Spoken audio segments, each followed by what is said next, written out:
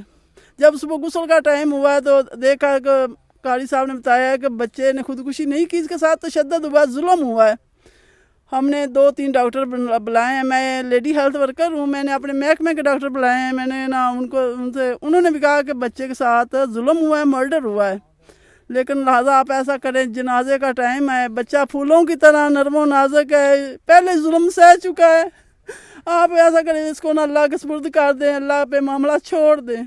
لیکن ہم نے اللہ پہ معاملہ چھوڑ دیا، اس کی خوبصورتی دیکھ لیں، ایک ماں نہیں چاہتی کہ بچے کو چیر پھاڑ ہو،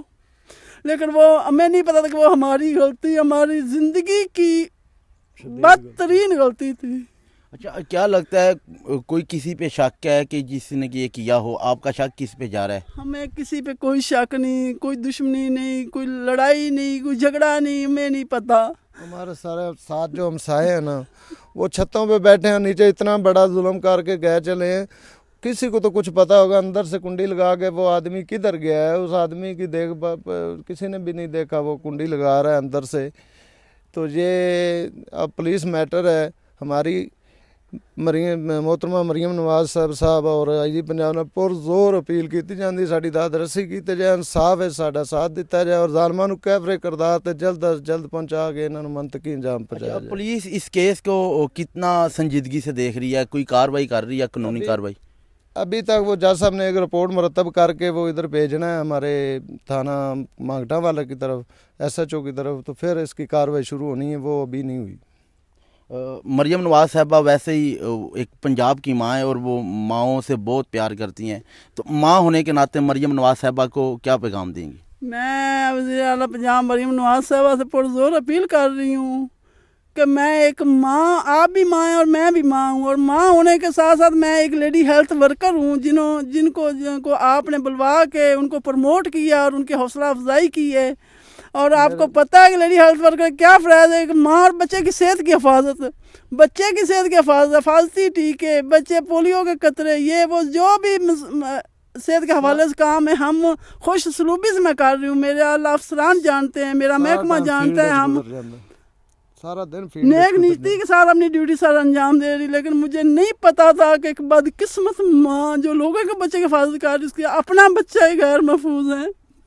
اور وہ بھی بغیر کسی وجہ، بغیر کسی ہیل حجت کے، ہمیں نہیں آج تک پتہ چلا۔ جب دفن کر چکے تھے تو ہمیں زمین نے ہمیں ملامت